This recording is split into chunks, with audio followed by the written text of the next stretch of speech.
بسم اللہ الرحمن الرحیم۔ السلام علیکم، میرے چینل میں خوش آمدید۔ تو چلیے شروع کرتے ہیں آج کی کہانی۔ آپا کی صورت لاکھوں میں ایک تھی۔ کسی کی شادی میں اقبال بھائی نے دیکھا تھا، تبھی سے من میں بسا لیا اور امی کے پاس رشتہ بھیجا۔ امی کو گھر داماد کی ضرورت تھی۔ ہمارے والد صاحب وفات پا چکے تھے اور بھائی چھوٹے تھے۔ گھر میں کوئی مرد موجود نہ تھا اور ہمیں سہارے کی ضرورت تھی۔ ہم معاشی طور پر خود کفیل تھے۔ والد صاحب 2 دکانیں اور 1 مکان چھوڑ گئے تھے جن کے کرائے پر گزر بسر ہو رہی تھی۔ اقبال بھائی بھی اکیلے تھے۔ ان کے والدین وفات پا چکے تھے۔ ان کی پھوپھی نے انہیں پالا تھا اور شادی بھی انہوں نے کروائی۔ وہ امی کی پرانی واقف کار تھیں۔ انہوں نے اقبال بھائی کو سمجھایا کہ اب تمہیں میری اور مجھے تمہاری ضرورت نہیں ہے۔ میری اپنی اولاد موجود ہے، تم اپنا گھر بساؤ۔ جب یہ بات دلہا بھائی کی سمجھ میں آئی، انہوں نے گھر داماد بننا قبول کر لیا، کیونکہ ان کے خیال میں یہ ہم بے سہارا لوگوں کے لیے نیکی تھی۔ انہوں نے شادی کے بعد میری ماں کو حج بھی کروایا۔ جب وہ حج پر جا رہی تھی تو بہت خوش تھیں۔ سچ ہے کہ اتنا اچھا داماد قسمت والوں کو ملتا ہے۔ امی جان کو اب میری فکر تھی۔ دلہا بھائی کے جاننے والے سعودی عرب میں تھے۔ انہوں نے امی جان کو اپنی ایک فیملی سے ملوایا۔ ان کا بھانجا کاشف بہت اچھا تھا اور روزگار کے سلسلے میں وہاں مقیم تھا۔ حج کے دوران کاشف نے امی جان کی بہت خدمت کی اور ان کا دل جیت لیا۔ امی کو بھی وہ بیٹیوں جیسا لگا۔ انہوں نے کاشف سے وعدہ لیا کہ جب تم پاکستان آؤ تو میرے پاس ضرور آنا۔ 6 ماہ بعد وہ پاکستان آیا تو ہمارے گھر بھی آیا۔ مجھے یہ دیکھ کر حیرت ہوئی کہ اتنا مالدار اور اعلیٰ تعلیم یافتہ انسان کس قدر سادہ اور نیک دل ہے۔ اس میں ذرا بھی بناوٹ نہیں تھی۔ جب امی جان نے اپنی مجبوریاں بتا کر اس کو داماد بنانے کی خواہش کا اظہار کیا تو وہ سوچ میں پڑ گیا۔ امی کو میرے رشتے کی فکر دن رات کھائے جا رہی تھی۔ اس نے وعدہ کیا کہ وہ اس معاملے میں سوچے گا، لیکن فیصلہ کرنے کے لیے اسے تھوڑا سا وقت چاہیے تھا۔ امی ان دنوں بہت مضطرب تھیں، چاہتی تھیں کہ کسی طرح کاشف کو راضی کر لیں اور نکاح کر کے ہی جائیں۔ وہ ہر طرح سے اس کا دل مٹھی میں لینا چاہتی تھیں۔ کاشف 15 روز ہمارے گھر ٹھہرا۔ اس دوران والدہ نے اس کی ایسی آؤ بھگت کی کہ میں سوچ بھی نہ سکتی تھی۔ ماں میری خاطر کسی کی اتنی خوشامد کر سکتی ہیں؟ میں سمجھتی تھی کہ وہ صرف آپا سے پیار کرتی ہیں۔ امی ایک جہاں دیدہ عورت تھیں، وہ اس معاملے کو راز میں رکھنا چاہتی تھیں۔ امی نے اقبال بھائی سے اس بات کو چھپا لیا اور کاشف سے کہا کہ ابھی کسی سے تذکرہ نہ کرے۔ 15 روز بعد امی نے کاشف کو فون کیا۔ بیٹا، میں دل کی مریضہ ہوں، میری زندگی کا بھروسہ نہیں۔ تم جلد مجھے بتاؤ کہ تم نے کیا فیصلہ کیا ہے۔ میں بیمار ہوں، مجھے تاخیر سے پریشانی ہوگی۔ بہتر ہے کہ تم ہاں یا نہ جو بھی کہنا ہے ابھی کہہ دو کہ میں امید میں نہ رہوں۔ میں بے آسرا عورت ہوں، چاہتی ہوں مرنے سے پہلے جوان بیٹی کا بوجھ کندھوں سے اتار دوں۔ امی نے کچھ اس طرح رکت سے بات کہی کہ کاشف کو ہاں کہتے ہی بنی۔ اس وقت لوہا گرم تھا، چوٹ لگانے سے کام بن گیا۔ ہمدردی کے جذبات سے شرسار اس نوجوان نے ایک مجبور بیوہ کا دل رکھ لیا۔ امی نے اسے اتنی مہلت بھی نہ دی کہ وہ اپنے والدین کو آگاہ کر سکتا۔ امی کا خیال تھا اس طرح وہ کاشف کی شادی میں رکاوٹ ڈال دیں گے۔ امی کی کاوشیں رنگ لائیں، میری آنن فانن شادی ہو گئی۔ یہ شادی صیغہ راز میں رہی۔ وہ جدہ روانہ ہو گئے۔ 3 ماہ بعد آنے کا وعدہ کر کے امی نے سکون کا سانس لیا۔ اب میں سہاگن تھی اور میری ماں پھولے نہیں سماتی تھی۔ وہ بڑے فخر سے کہتی کہ مجھے دونوں داماد ایسے ملے ہیں جو میرے گھر کو اپنا گھر سمجھتے ہیں۔ ماں کی بات درست تھی۔ اقبال بھائی نے اپنوں کو ہماری خاطر چھوڑ دیا تھا اور اب کاشف بھی اپنے والدین سے کٹے ہوئے تھے۔ امی جان نے ایک بات اچھی طرح میرے ذہن میں بٹھا دی تھی کہ سسرال والوں کو زیادہ لفٹ نہیں کرانا، ورنہ وہ تیرے میاں کی کمائی لوٹ کر کھا جائیں گے۔ میں ان دنوں 17 برس کی تھی، عقل سے نہیں سوچتی تھی، جو ماں کہتی اس پر بنا چوں چراں عمل کرتی تھی۔ امی جان نے مجھے سکھا دیا تھا کہ ساس سسر کے خطوط شوہر تک نہ پہنچنے دینا۔ وہ اگر رہنے آ جائیں تو ان سے سیدھے منہ بات نہ کرنا، ورنہ وہ تمہارے گلے پڑ جائیں گے۔ 3 ماہ بعد کاشف جدہ سے لوٹے۔ انہوں نے والدین کو بتا دیا تھا کہ وہ شادی کر چکے ہیں۔ والدین کی آرزو تھی کہ بیٹے کا صحرا دیکھیں، لیکن پتہ چلا کہ بیٹے نے ان کو اپنی خوشی میں شامل کیے بغیر ہی یہ کام کر لیا ہے، تو سخت آرزدہ ہوئے۔ تاہم مجھے دیکھتے ہی ان کی تمام آرزدگی ختم ہو گئی۔ تبھی انہوں نے مجھے ڈھیر ساری دعائیں دیں، وہ سونے کے زیورات بھی دیے۔ میری ساس کی آرزو تھی کہ بیٹے کی اچھی سی بری بناتی اور دھوم دھام سے بہو کو بیاہ کر لاتی۔ انہوں نے یہ آرزو بھی پوری کر لی، مجھے خود بازار لے جا کر بہت عمدہ عمدہ جوڑے خرید کر دیے، مٹھائی بانٹی، غرض اپنی خوشی پوری کی۔ میں مانتی ہوں کہ میں ان دنوں بہت نادان تھی۔ ساس سسر ان کے گھر والوں کا حسن سلوک بھی میرے دل کو موم نہ کر سکا۔ زیادہ پڑھی لکھی نہ تھی، جو ماں نے سکھا پڑھا دیا وہی میرے دل پر پتھر کی لکیر ثابت ہوا۔ سسرال میں 15 دن میں شہزادیوں کی طرح رہی، پھر ہم جدہ روانہ ہو گئے۔ جب میں روانہ ہونے لگی، ساس مجھے گلے لگا کر رونے لگی۔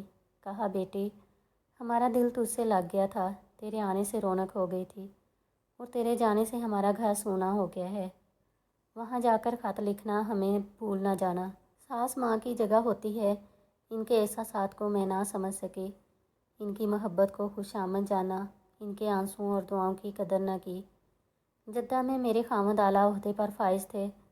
میں نے اتنی سہولتیں خواب میں بھی نہ دیکھی تھی۔ میں بہت خوش قسمت تھی، میری تقدیر کھل گئی تھی۔ کاشف میرا بہت خیال کرتے تھے، وہ نجی خطوط گھر کے پتے پر منگواتے تھے، لہٰذا میں ان کے والدین کے خطوط کھول کر پڑھتی اور پھاڑ دیتی۔ ان کو نہ بتاتی کہ ان کے والدین اداس ہیں یا ان کو کوئی تکلیف ہے۔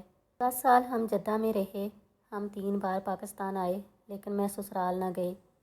میں نے کاشف کو مجبور کیا کہ وہ میری والدہ کے پاس ٹھہریں۔ اپنے والدین سے ملنے وہ 1-2 بار سرسری طور پر ہی گئے تھے۔ اب میں 4 بچوں کی ماں بن چکی تھی، ان کو بھی میں ددیال میں نہ جانے دیتی تھی۔ یہ میری والدہ کی منشا تھی، ان کا خیال تھا کہ بچے دادا دادی سے دور رہیں، ورنہ وہ لوگ بچوں کی محبت کا بہانہ بنا کر ہمارے گھر گھسنے کی کوشش کریں گے۔ انسان خطا کا پتلا سہی، لیکن جب رونت حد سے بڑھ جائے، خدا کی بے آواز لاٹھی اس کے سر پر آ لگتی ہے، تب اسے ہوش آ جاتا ہے کہ دوسرے انسانوں کے بھی حقوق ہوتے ہیں۔ سکھ کے تھوڑے دن ہوتے ہیں، میری بادشاہی بھی اس دن ختم ہو گئی جس دن کاشف کی کار حادثے کا شکار ہو گئی اور وہ ناگہانی اس دنیا فانی سے رخصت ہو گئے۔ سارے چراغ یکلخت گل ہو گئے، میرے 4 سو اندھیرا پھیل گیا، میں دیاری غیر میں تنہا اور غیر محفوظ ہو گئی۔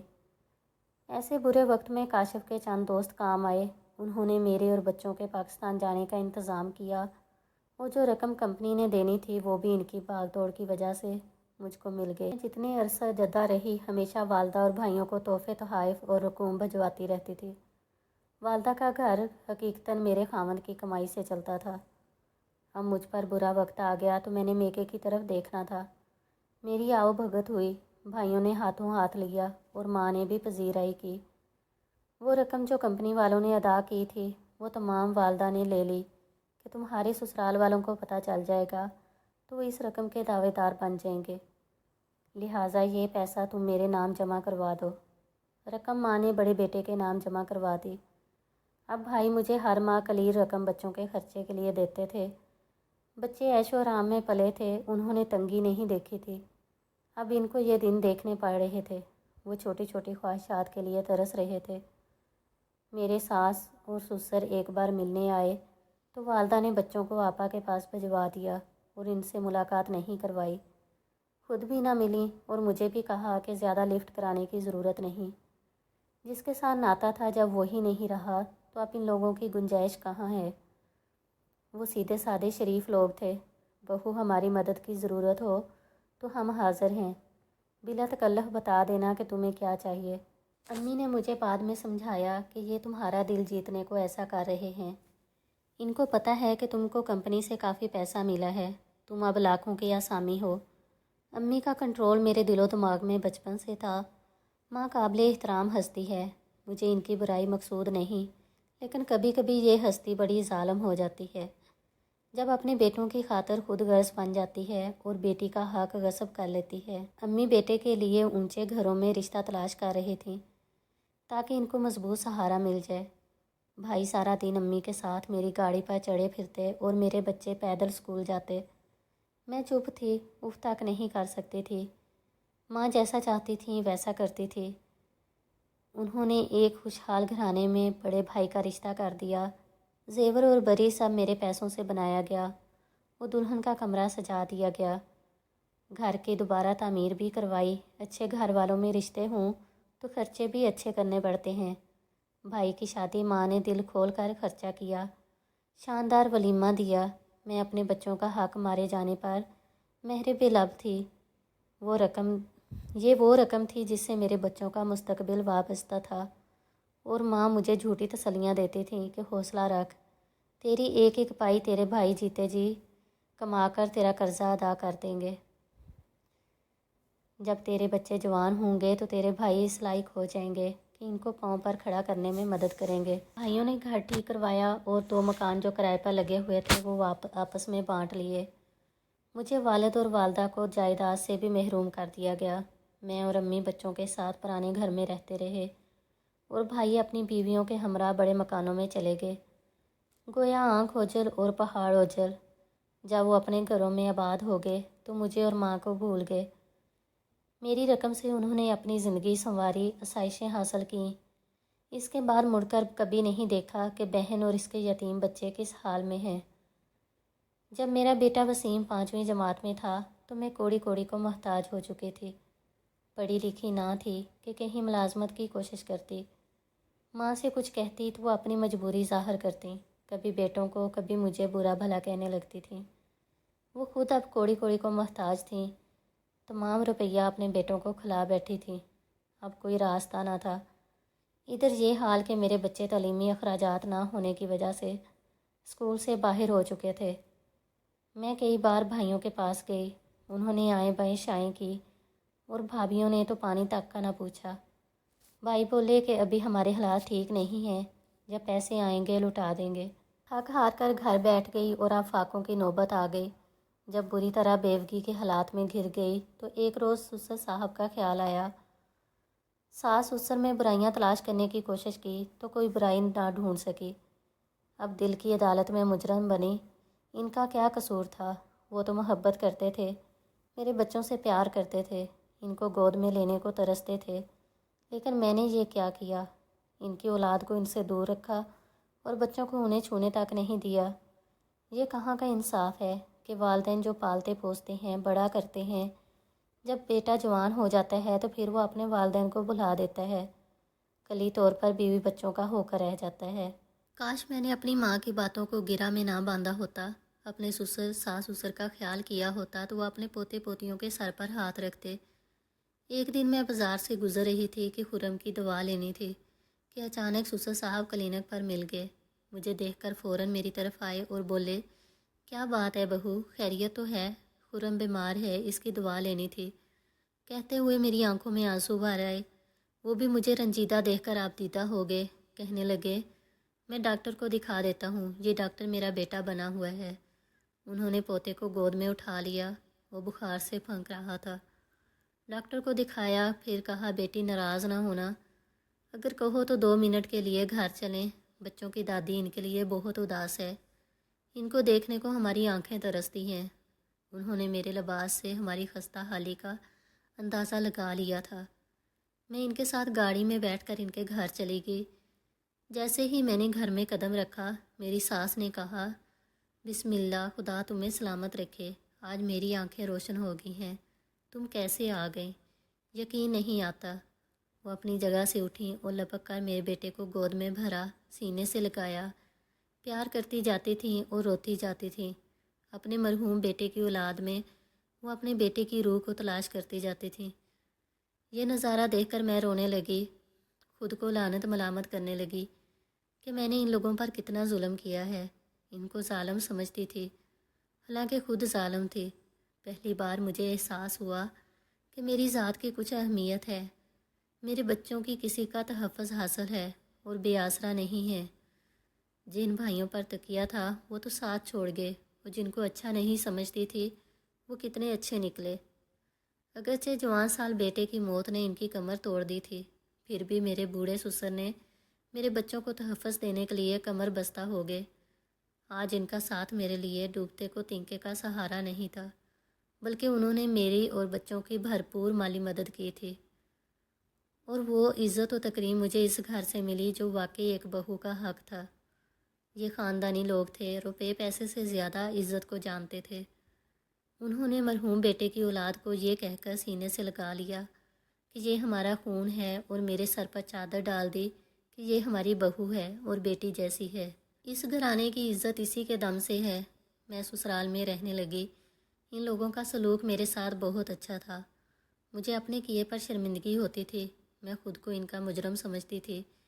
ان کو تکلیف دی تھی، انہیں ان کے بیٹے سے دور رکھا تھا۔ اپنے بچوں کو جن سے چھپاتی تھی، وہ تو ان پر جان فدا کرتے تھے۔ میرا یہ خیال بھی غلط تھا کہ ان کو دولت کا لالچ ہے۔ ان کو کسی قسم کا لالچ نہ تھا۔ انہوں نے تو مجھ سے پوچھا تک نہیں کہ مجھے جدہ کمپنی سے جو پیسہ ملا وہ کتنا تھا اور رقم کہاں ہے، بلکہ وہ کہتے تھے کہ بہو غم نہ کرو، دولت چلی گئی تو کوئی بات نہیں، دولت آنی جانی چیز ہے، لیکن رشتے دولت سے افضل ہوتے ہیں۔ میں نے خود ان کو بتا دیا کہ والدہ نے کمپنی سے ملنے والی رقم بھائیوں کو امانت دی اور انہوں نے خیانت کی۔ سسر کہنے لگے، بیٹی غم نہ کرو، تمہارے بھائیوں کی زندگی میں گئی تو گویا تم نے ماں کی خدمت کی اور تم جنت کی حقدار ہو گئی۔ میرے پوتوں پوتیوں کے لیے ہمارے پاس اللہ کا دیا بہت کچھ ہے۔ اب مجھے پتہ چلا کہ اچھے لوگ کیسے ہوتے ہیں۔ وہ واقعی فرشتہ صفت تھے۔ میں نے اب جانا کہ میں کتنی خوش قسمت ہوں کہ مجھے ایسا سسرال ملا، اور میں کتنی بد نصیب تھی جو اتنے عرصے ایسے لوگوں سے دور رہی۔ اب مجھے سمجھ میں آیا کہ ساس سسر بھی باپ کی طرح ہوتے ہیں۔ وہ نیکی کا پھل ضرور ملتا ہے، اچھائی رائیگاں نہیں جاتی، لیکن جب برائی انسان کو نفرت کے پاتال میں ایسے پھینکتی ہے کہ آدمی دوسروں کو فنا کرنے کی چاہ میں خود ہی فنا ہو جاتا ہے۔ ہمیں ماں باپ کی قدر کرنے کے ساتھ ساتھ ساس سسر کی بھی قدر کرنا چاہیے۔ آج میرے بچے تعلیم یافتہ اور اچھے مقام پر ہیں تو میرے ساس سسر کے دم سے، ورنہ میں نے تو ان کی بربادی میں کوئی کسر نہ چھوڑی تھی۔ اگر کہانی اچھی لگی ہے تو میرے چینل کو لائک کریں اور سبسکرائب کریں، اور بیل نوٹیفیکیشن کو آن کر دیں تاکہ آپ کو سننے کو ملتی رہیں اس طرح کی نئی نئی اور دلچسپ کہانیاں۔